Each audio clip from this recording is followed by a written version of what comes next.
Hello friends, मैं माधुरी श्रीवास और आप सभी फ्रेंड्स का मेरे चैनल में बहुत बहुत स्वागत है। आज हम डाइजेस्टिव सिस्टम के नेक्स्ट पार्ट में है, पार्ट 3। और आज हम दांत के बारे में जो हम पढ़ रहे थे पिछले वीडियो में उसी को लेकर आगे चलेंगे। तो आज हम इसके पहले वीडियो में हमने देखा था दांत 4 प्रकार के होते हैं। तो अब उसके आगे हम देखेंगे कि दांत 2 बार आते हैं, क्योंकि एक स्थायी दांत होते हैं और एक अस्थायी दांत। तो उसी के बारे में आज हम पढ़ लेते हैं कि स्थायी दांत क्या होते हैं और अस्थायी दांत क्या होते हैं। इस वीडियो में हम दोनों के डेंटल सूत्र मतलब दांतों के सूत्र पढ़ेंगे और अस्थायी दांत और स्थायी दांत पढ़ेंगे। इसके बाद हम टंग पढ़ेंगे और फेरिंग्स के बारे में भी पढ़ेंगे। तो यदि आपको इन सभी टॉपिक्स के बारे में पढ़ना है तो प्लीज़ वीडियो के लास्ट तक बने रहें। तो हम सबसे पहले देख लेते हैं इस दांत जो होते हैं वो 4 प्रकार के होते हैं, हमने देखा। तो हम स्थायी दांत देख लेते हैं और अस्थायी दांत। अस्थायी दांत जिसको कि मिल्क टीथ भी कहते हैं, जो बच्चों में होता है और जो जब बच्चे रहते हैं, बच्चों में ये दांत उगने के बाद 6 से लेके 13 वर्ष की आयु तक सारे दांत क्या होते हैं, गिर जाते हैं। और इसके बाद होता है नेक्स्ट होता है स्थायी दांत, मतलब कि परमानेंट टीथ। ये जो परमानेंट टीथ होते हैं ये क्या होते हैं, एक बार उगते हैं और उसके बाद कभी भी नहीं गिरते, मतलब जीवन के अंत तक बने रहते हैं, इसलिए इसे हम स्थायी दांत या परमानेंट टीथ कहते हैं। तो अस्थायी दांत कितने होते हैं, हमने देखा था पिछले वीडियो में कि दांत 4 प्रकार के होते हैं। तो हम यहाँ पर देख लेते हैं। कृंतक होते हैं 8, ऊपर और नीचे करके।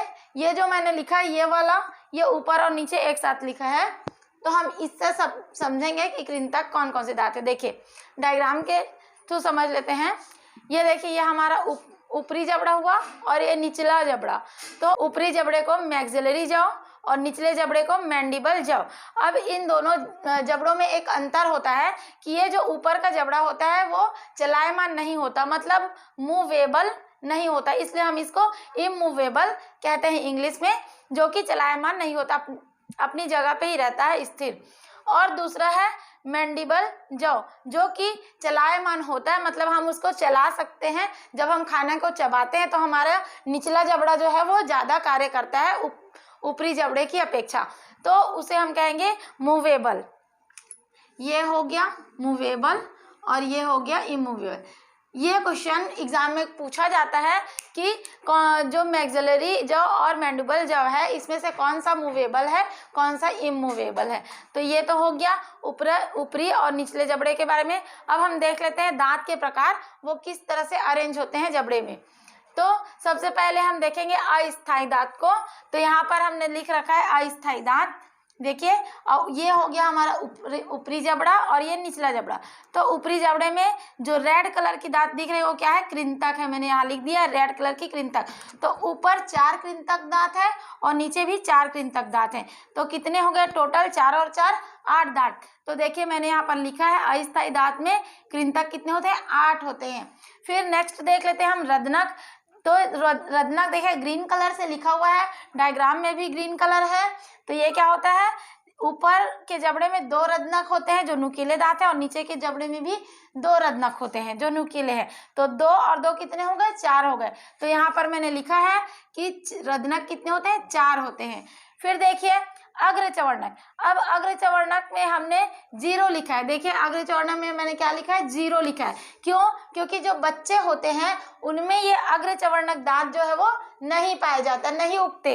ये इसकी जगह जो है, इसकी स्पेस खाली रहती है, यहाँ पर दांत नहीं लगाते। तो अग्रचवर्णक क्या होते हैं, नहीं होते। कट का निशान लगा दिए, यहाँ हो गए 0, क्योंकि एक भी अग्रचवर्णक दांत बच्चों में नहीं पाए जाते। फिर उसके बाद नेक्स्ट है ब्लैक से लिखा है हमने चवर्णक।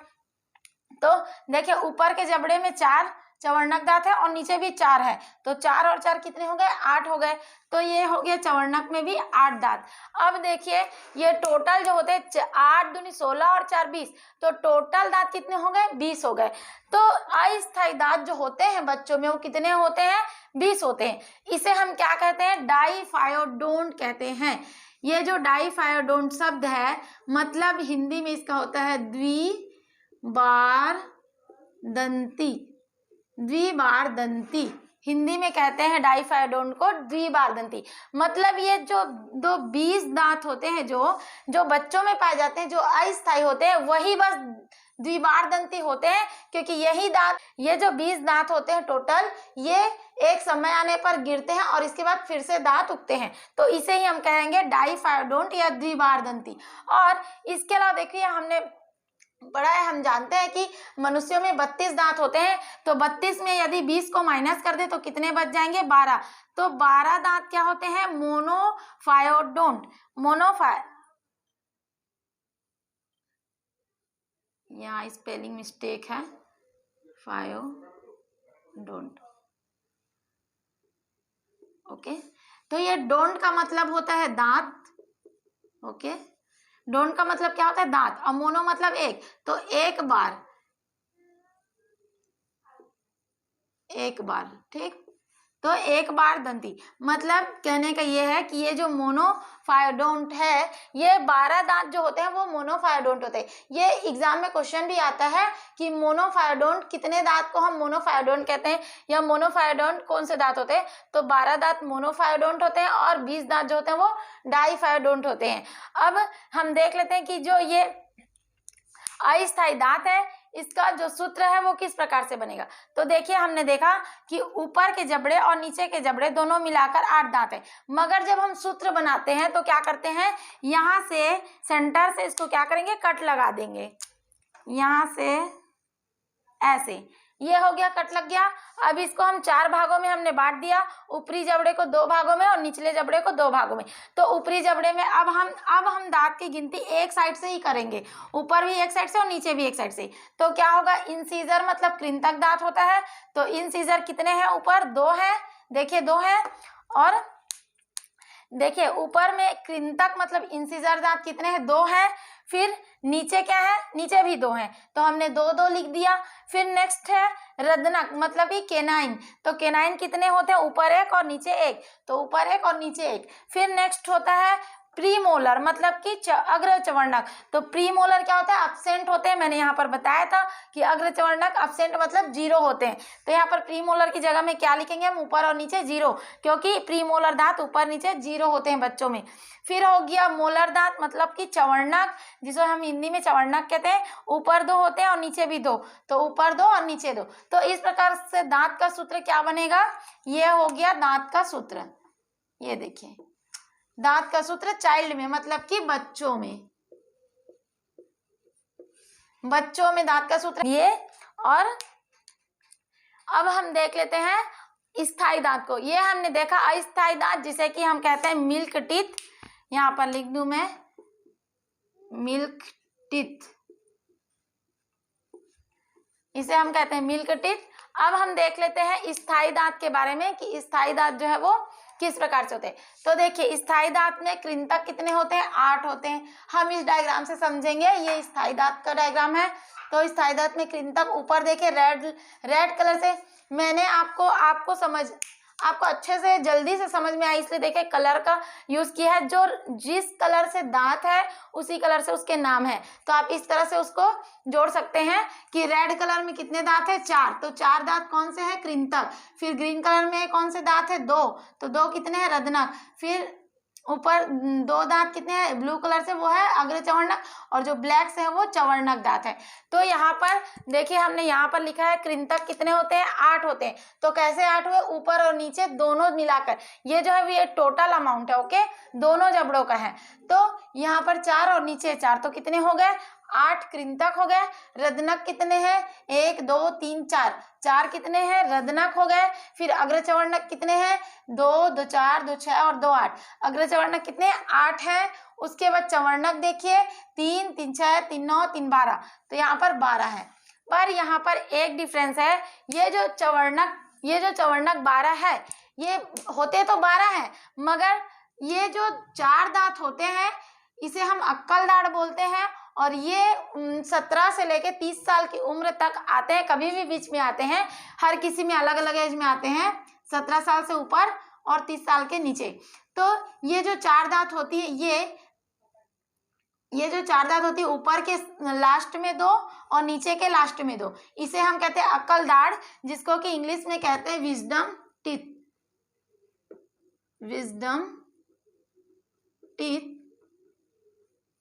इसे हम कहते हैं विजडम टीथ, ये तो अक्ल दाढ़, और ये वाला जो दाढ़ होता है वो कब आता है? 17 से 30 साल की उम्र के बीच में कभी भी आ सकता है। अब देखिए, हमने देखा कि कृंतक, रजनक, अग्रचौड़क और चौड़नक पूरे दांत आ जाते हैं। पूरे दांत है, स्थायी दांत है। ये कितने, कौन से दांत है? ये स्थायी दांत है, जो कि एक बार आने के बाद दोबारा नहीं गिरेंगे, और ना ही अगर गिर गए तो आएंगे नहीं। अब हम देख लेते हैं इसका डेंटल फॉर्मूला। डेंटल फार्मूला में हम देख लेते हैं। देखिए, इंसीजर कितने हैं ऊपर। डेंटल फार्मूला देखने के लिए हम क्या करेंगे? फिर से कट लगा देंगे, कुछ इस प्रकार से कट लगा देंगे। डेंटल फार्मूला जब भी आप देखें तो जो जबड़े हैं उसमें बीच से कट लगा के उसको 4 भागों में बांट लीजिएगा, उसके बाद ही आप डेंटल फार्मूला समझ में आपको आएगा। तो अब हम एक साइड ही देखेंगे, एक साइड नहीं देखेंगे, हम एक साइड के दांतों को देखेंगे। तो फॉर्मूले में हम कौन से साइड के? एक साइड के दांत। तो इंसीजर कितने हैं ऊपर? 2। तो देखिए, ऊपर मैंने 2 लिखा है। नीचे कितने हैं? 2। तो नीचे भी 2 लिखा है। फिर केनाइन कितने हैं? एक ऊपर और एक नीचे और एक ऊपर, तो एक ऊपर और एक नीचे। फिर प्रीमोलर कितने हैं? तो 2 नीचे और 2 ऊपर, तो 2 ऊपर 2 नीचे। फिर मोलर कितने हैं? 3 ऊपर और 3 नीचे, तो ये 3। तो इसका दांत का सूत्र क्या हो गया? एडल्ट में मतलब बड़ों में, मैच्योर में 2 1 2 3, ये हो गया बड़ों में दांत का सूत्र। तो इस प्रकार से हम दांत का सूत्र निकालने के लिए क्या करते हैं? जबड़ों को बीच से कट लगा देते हैं, 4 भागों में डिवाइड कर देते हैं, और एक साइड के ही दांत को हम काउंट करते हैं, तब आ जाता है दांत का सूत्र।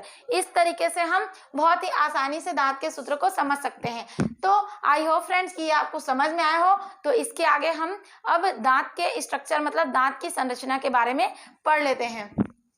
नेक्स्ट देखते हैं स्ट्रक्चर ऑफ टीथ, दांत की संरचना। तो ये जो दांत है 3 भागों में डिवाइड होता है। पहला ऊपर वाला भाग जो होता है, जो मसूड़े के ऊपर हमें दिखाई देता है, उसे हम क्राउन रीजन कहते हैं। और उसके बाद मसूड़े और दांत के ऊपर वाले भाग के जस्ट बीच वाला भाग को हम नेक कहते हैं।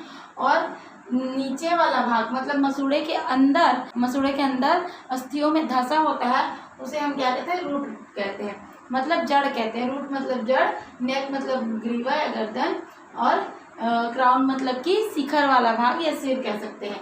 तो ये जो दांत है वो 3 भागों में डिवाइड होता है, क्राउन, नेक और रूट। उसके बाद जो क्राउन वाला पार्ट है उसमें सबसे ऊपर की ओर हमें इनेमल दिखाई देता है। अब ये इनेमल क्या है? एक सफ़ेद रंग की परत है जो कि बहुत ही हार्ड होती है, जिसके बारे में कहा जाता है कि शरीर का सबसे कठोर भाग यदि कौन सा है, आपसे यदि कोई पूछता है कि शरीर में वह कौन सा भाग है जो सबसे अधिक कठोर है, तो कौन सा भाग है? हमारे दांतों का जो सबसे ऊपर वाला हिस्सा है, क्राउन वाला रीजन जिसमें कि इनेमल प्रेजेंट होता है, यही हमारे शरीर का सबसे कठोर भाग है, यह कठोर ऊतक है। और ये जो इनेमल है वो एमाइलोब्लास्ट नामक सेल से स्रावित होता है। ये इनेमल किससे स्रावित होता है? एमाइलोब्लास्ट सेल से। उसके बाद ये तो हो गया इनेमल के बारे में। उसके बाद नीचे आते हैं, हम दांत के अंदर जाते हैं, तो इनेमल के बाद डेंटाइन वाला पार्ट होता है, जो क्या होता है? दंत अस्थि का बना होता है। डेंटाइन किसका बना होता है? दंत अस्थि का बना होता है। इसके बाहर, इसका बाहरी परत जो होता है ये डेंटाइन है। इसके बाहर की ओर ये वाली जो लाइन दिख रही है हमें, ये वाली लाइन, ये किससे होती है? किसकी होती है? ये सीमेंट की परत होती है। ये सीमेंट की परत है, इसको मैंने डार्क कर दिया।